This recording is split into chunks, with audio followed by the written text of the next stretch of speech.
Olá, que o elo que nos une esteja nos abençoando nesse momento. Exatamente, que o amor nos abençoe. E Deus é o amor. A minha oração nesse momento é que o amor de Deus esteja sendo derramado no seu lar, diante de você e da sua família, abençoando todos vocês. Hoje é um dia especial. Hoje é dia dos pais. E eu quero abraçar nesse momento, mesmo que seja remotamente, os pais que estão nesse momento trabalhando nos hospitais, os pais que representam a saúde nesse momento, os pais que trabalham na área social. Muitos deles não veem os seus filhos há semanas, alguns inclusive há meses. Eu quero abraçar todos os pais da saúde e do social. E com esse abraço que eu estou dando neles agora, mesmo que remotamente, eu abraço todos os pais que me veem nesse momento. Parabéns a você que é papai. Parabéns pelo Dia dos Pais, todos vocês. Essa semana, pensando nos pais, eu trouxe uma mensagem específica em Hebreus capítulo 12, falando de disciplina. Mas antes de falarmos sobre disciplina, eu quero destacar nossos aniversariantes do mês. E essa semana é uma semana das crianças. Dia 10, Emily faz aniversário. No dia 10 também, Enzo. E no dia 13, Giovana.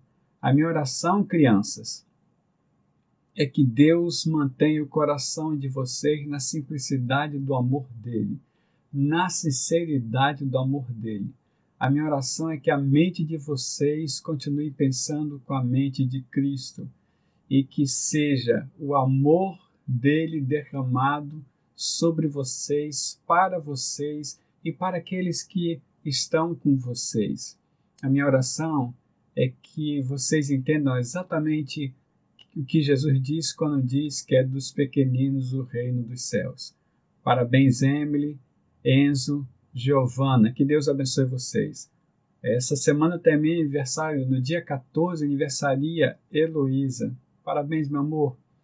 A minha oração é que você esteja cada vez impregnada pelo amor de Deus, que a sua fala seja sempre fala temperada do amor e que o Senhor esteja sempre abençoando você, seu coração e sua mente.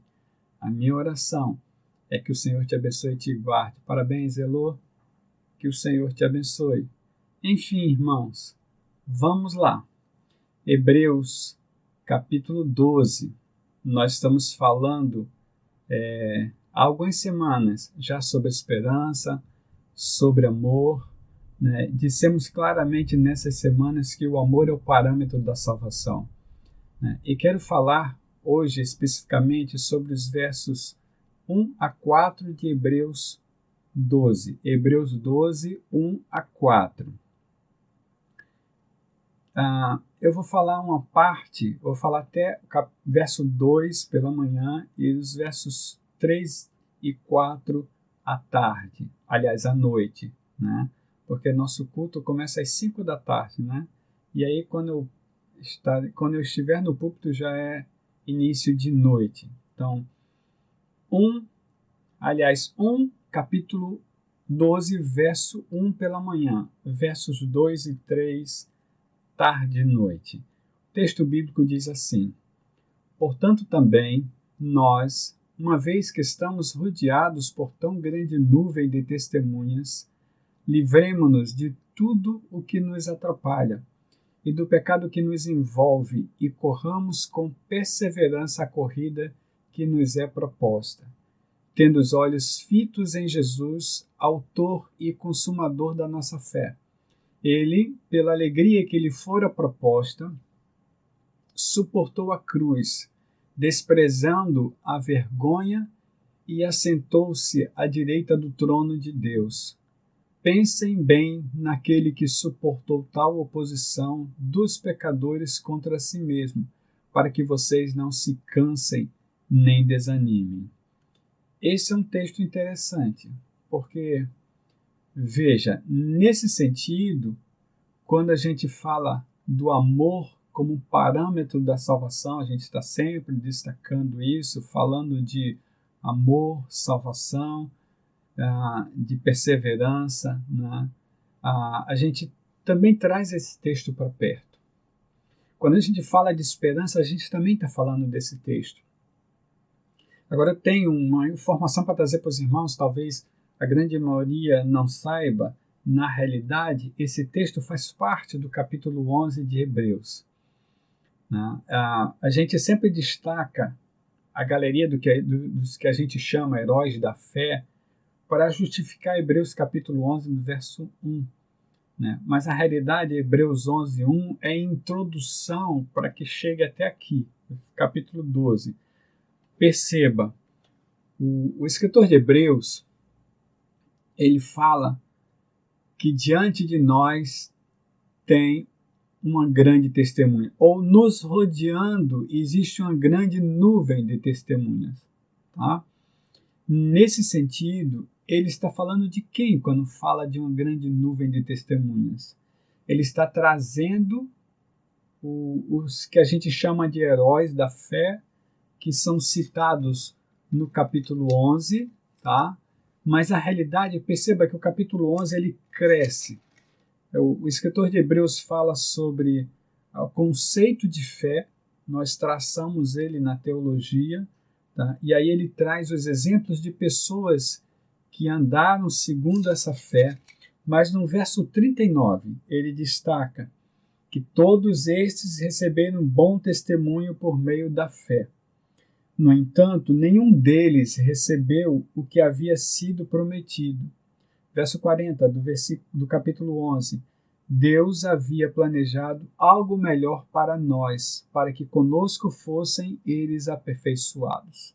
Então percebam que o que ele faz é citar fé, testemunhar o testemunho dessa galeria, e aí ele diz no final do capítulo 11 que eles fizeram isso, todos eles, visando o Messias, a promessa, mas não viram, não chegaram a ver a promessa.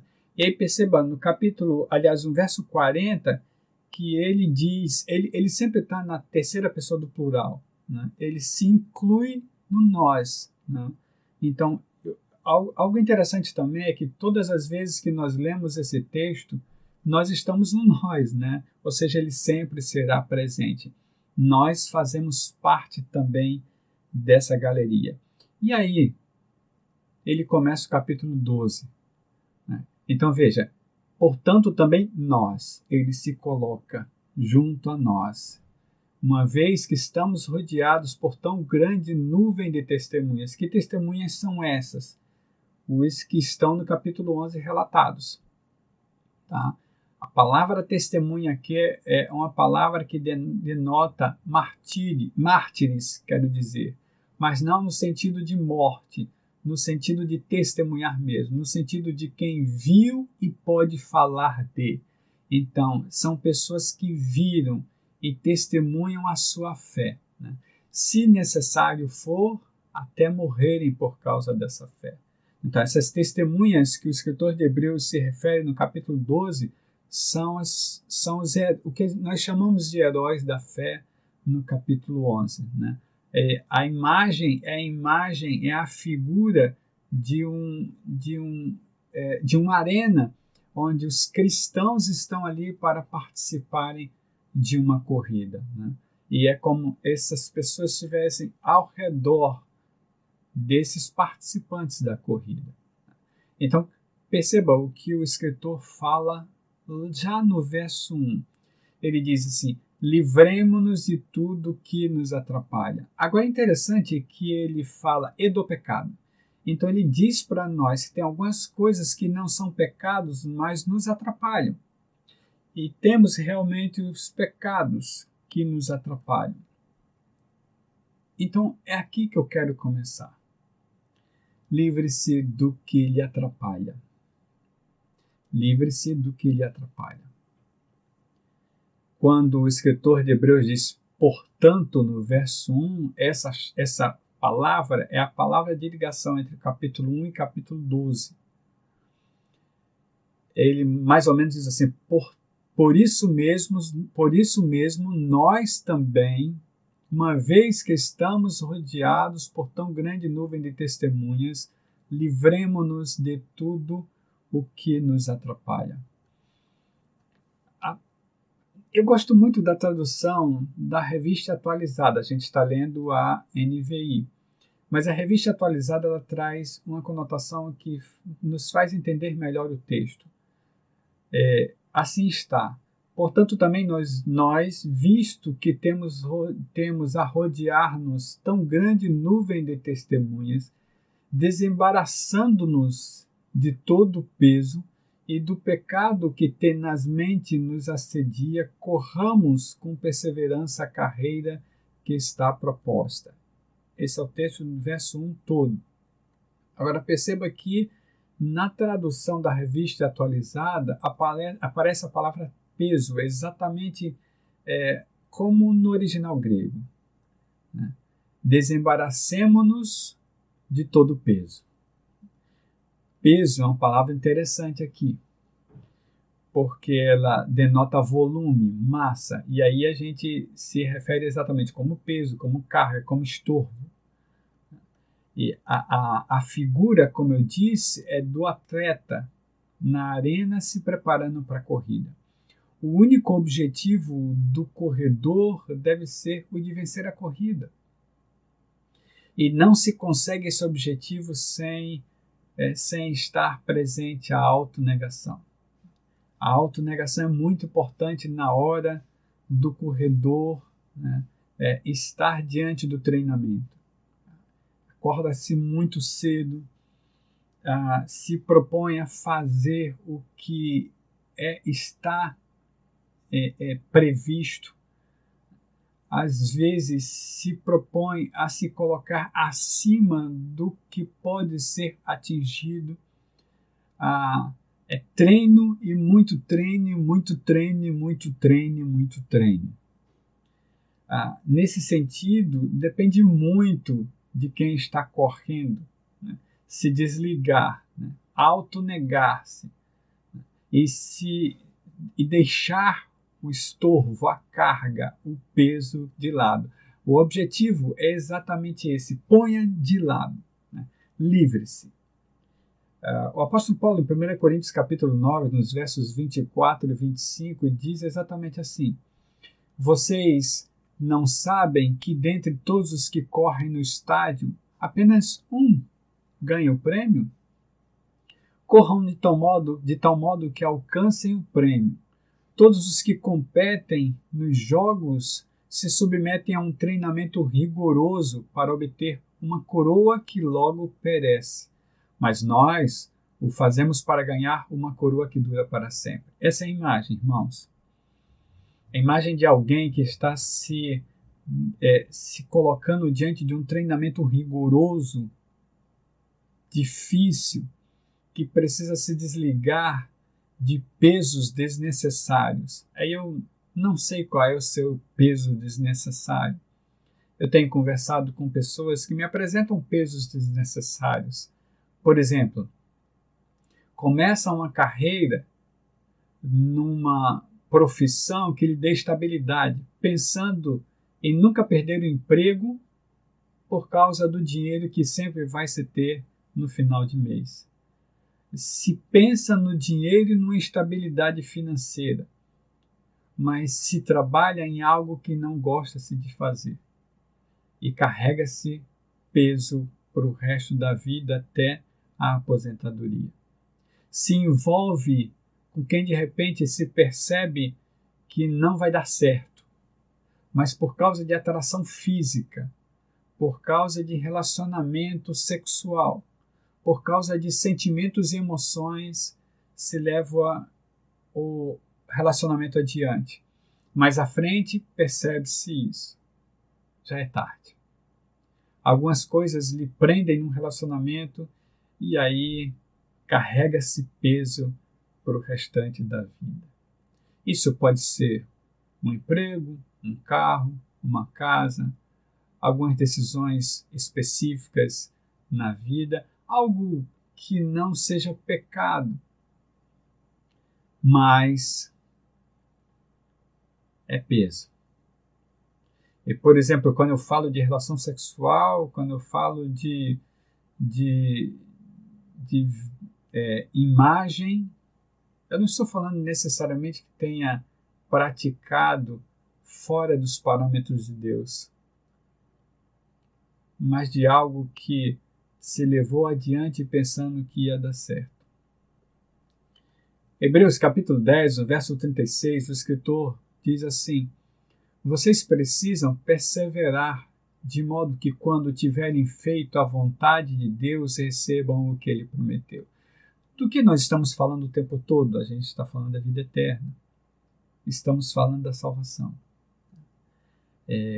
Mas, Emilton, isso não é graça, não é dado de graça assim, mas há uma responsabilidade a ser vivida. Isso depende de quem vive a vida. A vida é apresentada aqui como uma corrida. E é você quem está correndo. Os heróis, ou chamados heróis da fé, em Hebreus capítulo 11, já correram. Agora é nossa vez de correr. E precisamos entender isso. Quando nós falamos de disciplina, de discipulado, e aí a gente vai ver um pouco mais tarde, a gente não está falando de viver de qualquer forma. Quando a gente fala de vida com Deus, a gente não está falando, ou eu não estou falando de religião, não estou falando de viver de qualquer forma. Estou falando de viver nos parâmetros do Criador. Vamos ver mais tarde que quem propõe essa carreira não somos nós. Essa corrida não é criada por nós. E a gente pode trabalhar isso da mesma forma em Lucas capítulo 9, nos versos 1 a 4. Lucas 9, 1 a 4, quando o Senhor Jesus está despedindo seus 12 discípulos para a sua missão, ele os reúne, lhes dá poder e autoridade para expulsar todos os demônios e curar doenças. E aí no verso 2 diz que ele os enviou a pregar o reino de Deus e curar os enfermos. E no verso 3 ele lhes diz assim: não levem nada pelo caminho, nem bordão, nem saco de viagem, nem pão, nem dinheiro, nem túnica extra. Se livrem de tudo que é peso para vocês. Meio que dizendo, eu providenciarei tudo, não se preocupem. Se livrem de tudo que é peso na vida de vocês, na corrida que está proposta. Essa é uma decisão sua. A corrida está acontecendo. Livre-se do excesso de peso. Quem está vendo, está me entendendo. Qual é o peso, ou quais são os pesos que você carrega? Que não deixa você dormir direito, que lhe enche de ansiedade, lhe enchem de angústia, não lhe deixam descansar. Que pesos você carrega? Porque você também precisa se livrar do peso do pecado que se enrosca em você. Veja, existem coisas que carregamos que não são pecados, mas nos trazem pesos terríveis. Mas carregamos também pecados. Veja o que o escritor de Hebreus diz. E aí eu quero trazer o texto novamente. Dessa vez, lendo a Nova Bíblia Viva. A gente tem Hebreus 12, verso 1. Na versão da Bíblia Viva diz assim: visto que temos uma multidão de testemunhas ao nosso redor, afastemo-nos de nós qualquer coisa que nos torne vagarosos. Esse texto é interessante. Ou nos atrase, e especialmente aqueles pecados que se enroscam tão fortemente em nossos pés e nos derrubam, e corramos com perseverança a corrida que Deus propôs para nós. Está aí. Essa é uma tradução interessante. Mesmo sendo a Nova Bíblia Viva, não a tradução ao pé da letra, ela é uma interpretação do texto no original. Mas essa tradução está muito interessante. Perceba, a NVI diz o pecado que nos envolve. A revista atualizada chega muito próximo do original quando diz o pecado que tenazmente nos assedia. Né? Mas é interessante quando na Nova Bíblia Viva fala de pecados que se enroscam tão fortemente em nossos pés que nos derrubam, não nos deixa correr. Né? Quando a gente fala de pecado, a gente fala de uma palavra que muitos de nós, inclusive, falamos. Né? Sabemos, pecado quer dizer apenas errar o alvo.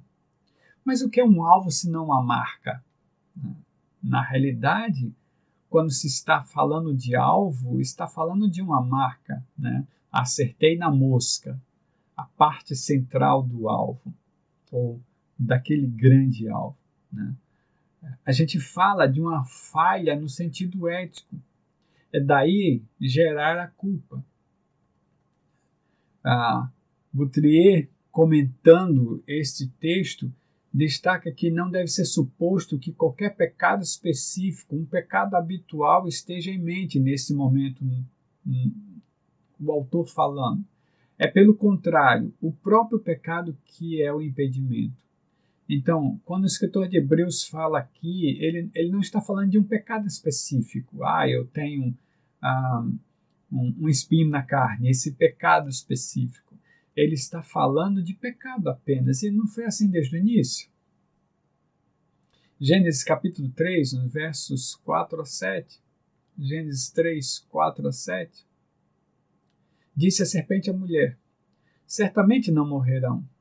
Deus sabe que no dia em que dele comerem, seus olhos se abrirão e vocês, como Deus, serão conhecedores do bem e do mal.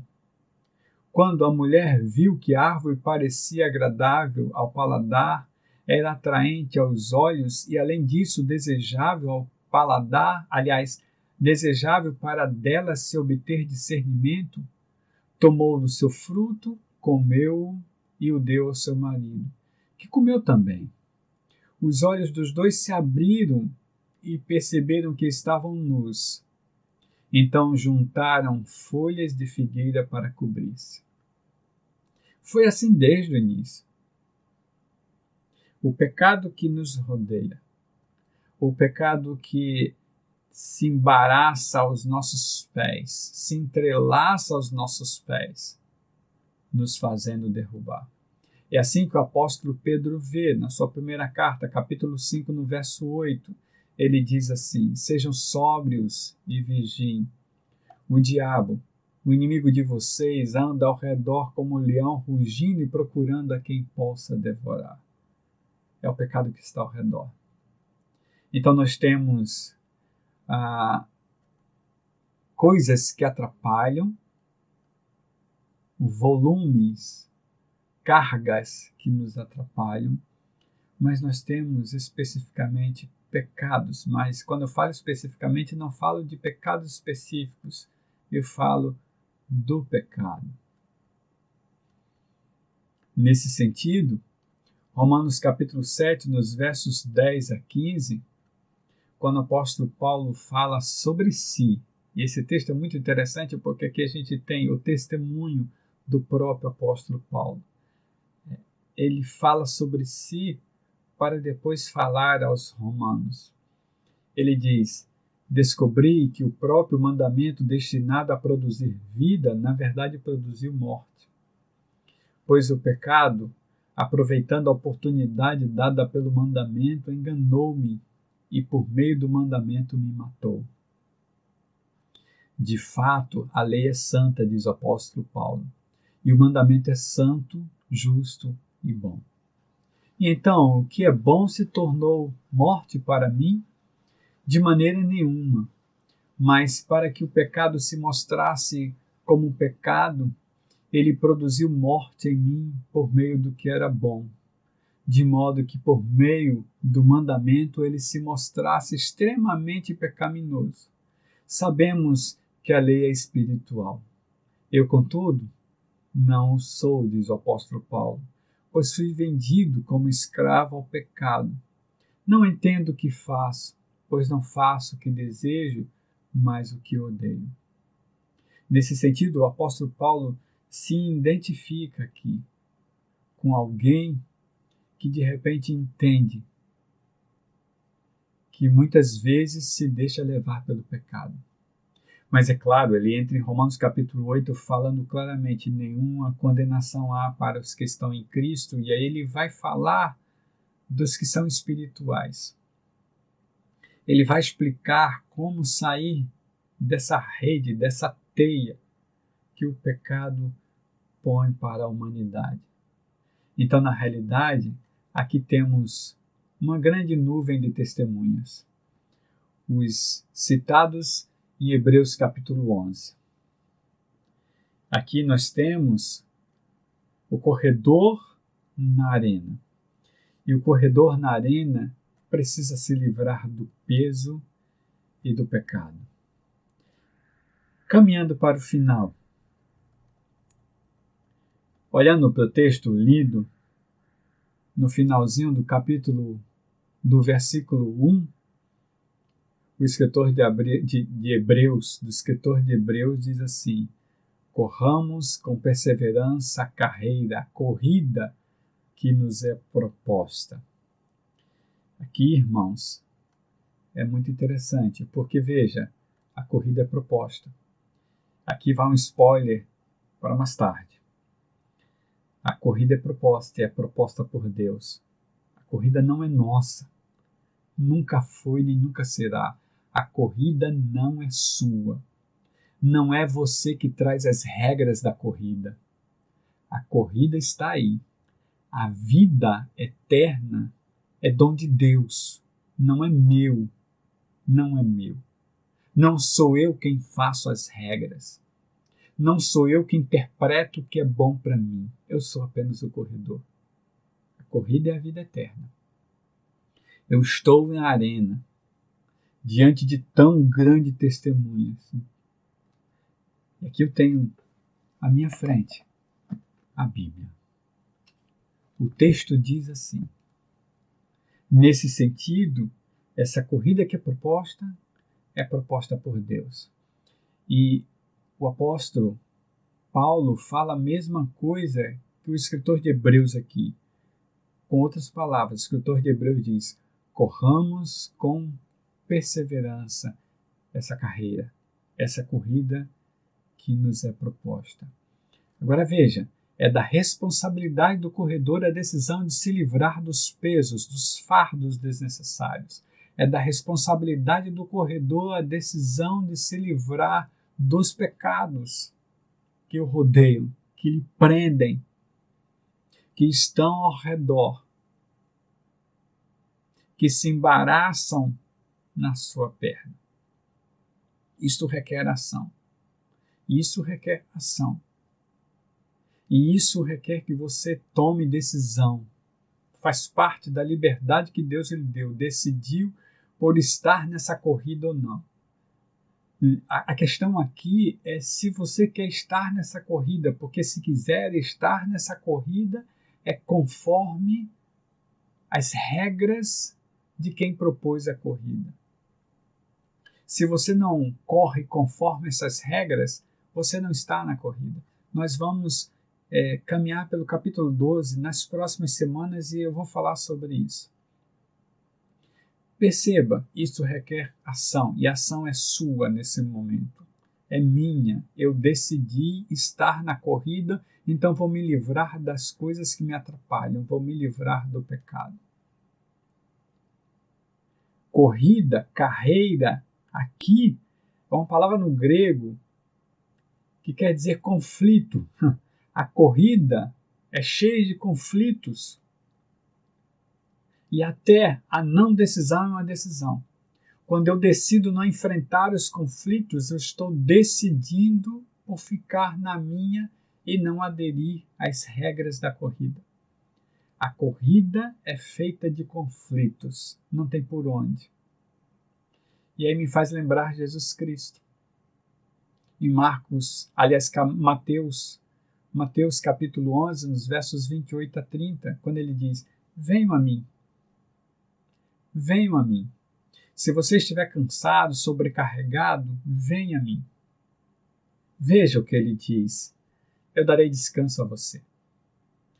Tome sobre você o meu jugo e aprenda de mim, pois sou manso e humilde de coração. Você encontrará descanso para a sua alma, pois o meu jugo é suave e o meu fardo é leve. Aqui Jesus faz um convite. Troque o seu fardo pelo meu. Lembra alguma coisa lá em Hebreus? Se livre das cargas, dos fardos. A gente vai ver mais tarde sobre isso. Essa é a proposta. A carreira é proposta. A corrida é proposta. A missão é proposta. Não cabe a mim dizer o que eu vou fazer. Se estou na corrida, eu sigo as regras da corrida. Tudo bem se eu não quiser estar na corrida, mas se eu não estiver na corrida, eu não faço parte desta corrida, desta vida. Ou seja, da vida eterna. Vamos orar? Deus, quero te agradecer nesse momento por todos os pais que me veem, louvar o teu nome por cada pai presente em suas famílias neste momento. Eu quero abraçar espiritualmente os pais que representam a saúde no Brasil e no mundo. Pais que não veem seus filhos alguns há semanas, outros há meses. Que o Senhor reforce os seus corações, suas mentes, fortaleça as suas mãos, os seus pés, para serem usados pelo Senhor, para protegerem vidas nos hospitais, nas ruas, onde eles estiverem trabalhando. Médicos, enfermeiros, assistentes sociais, técnicos de enfermagem, outras profissões ligadas à saúde que temos pais nesse momento. Que eles sejam instrumentos de Deus para curar vidas de um vírus que já ceifa mais de 100.000 vidas num país tão sofrido como o nosso. Que o Senhor tenha misericórdia de cada família e de cada pai nesse momento. Abençoa cada pai que me vê, Senhor. Conforta os corações dos pais que já não têm mais seus pais. Abençoa cada família com seus pais. Abençoa cada um de nós, Senhor, para que tenhamos a tua proteção, o teu amor, a tua graça, as tuas misericórdias renovadas diariamente. E que nós entendamos a carreira que nos é proposta, a corrida que nos é proposta. E como bons corredores, que a imagem é essa, que nós nos livremos dos pesos, das cargas desnecessárias, para que o nosso corpo, o nosso espírito, para que o nosso espírito esteja livre para caminhar contigo. Que nós nos livremos dos pecados que nos assolam, que nos rodeiam, para que o nosso espírito esteja livre com o Senhor. Eu oro, entendendo que o teu amor, a tua graça e a tua unção estará sempre com o teu povo, Senhor, hoje e sempre, no nome de Jesus. Amém. Essa é a minha oração. Que o Senhor lhe abençoe e lhe guarde, faça resplandecer o rosto dele sobre você. Que ele lhe dê coragem para que você enfrente as dificuldades desta corrida e para que você se livre do peso que lhe angustia, que lhe causa ansiedade, para que você se livre do pecado que lhe amarra, pois essa atitude é sua. Assim, oro por você no nome de Jesus e que o Senhor abençoe a todos nós.